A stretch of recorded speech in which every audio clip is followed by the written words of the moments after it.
Well, it's finally here. After constant delays, Win or Lose has officially premiered on Disney+.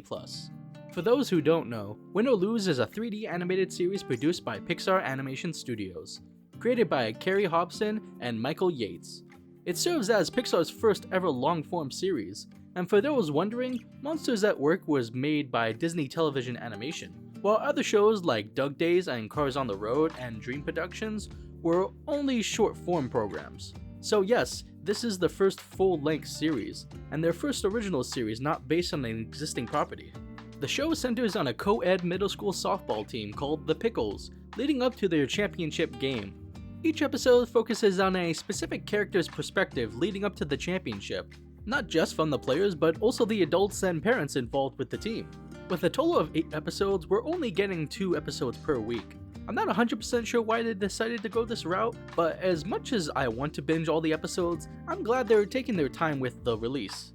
It seems like they're trying to extend the show's lifespan and get people to jump on the bandwagon while it's still airing. I just hope they've been advertising the show well enough for people to at least check it out. Now, I'm not going to discuss spoilers for these first 2 episodes, but I will talk about their focus and my overall thoughts on them, and what we can look forward to in the upcoming episodes. Episode 1, Coach's Kid. The first episode follows Lori, who is also the coach's daughter.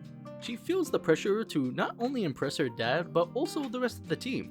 On top of that, she's not a very good softball player, and no matter how hard she trains, she always falls just a little bit short. Over time, her insecurity builds up to the point where it becomes overwhelming. Overall, this episode encapsulates what anxiety can do to a person, especially when it's bottled up and allowed to grow. It's done very well, I'd say, to the point where I can really relate to it. Episode 2, Blue. The second episode follows the umpire, Frank. We get a glimpse into his life and see how lonely he's become after separating from his girlfriend not long ago. We watch him try to bounce back, but things don't really work out in his favor. This is another episode that many people, not just teens but especially adults, can relate to. In this day and age, modern technology and all, and how we meet people, a lot of us can feel isolated. It's something I think pretty much everyone can go through at some point. I've seen a lot of people criticize the animation of the show, mainly complaining about some of the character designs.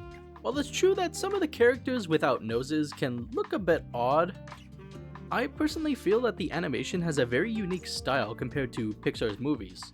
Even though it looks similar in some ways to some of their movies, it feels more exaggerated, and I think that's because there are fewer restrictions on how things can look in a TV show. I think they've really pushed the style as much as they wanted, and there's also some experimentation with the visuals outside of the typical 3D animation that they're so well known for. Now, you can probably tell by me starting off with "It's finally here" that I've been looking forward to this show for some time, and honestly, that's an understatement. The show was originally announced back in December of 2020, and it wrapped up post-production by July of 2023. It was initially supposed to premiere in December of 2023, but in mid-November, it was announced that the show would be delayed to 2024.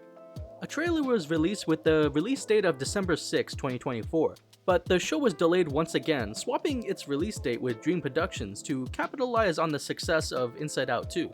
Finally, we got the official premiere date of February 19th, 2025, and now it's finally available to watch.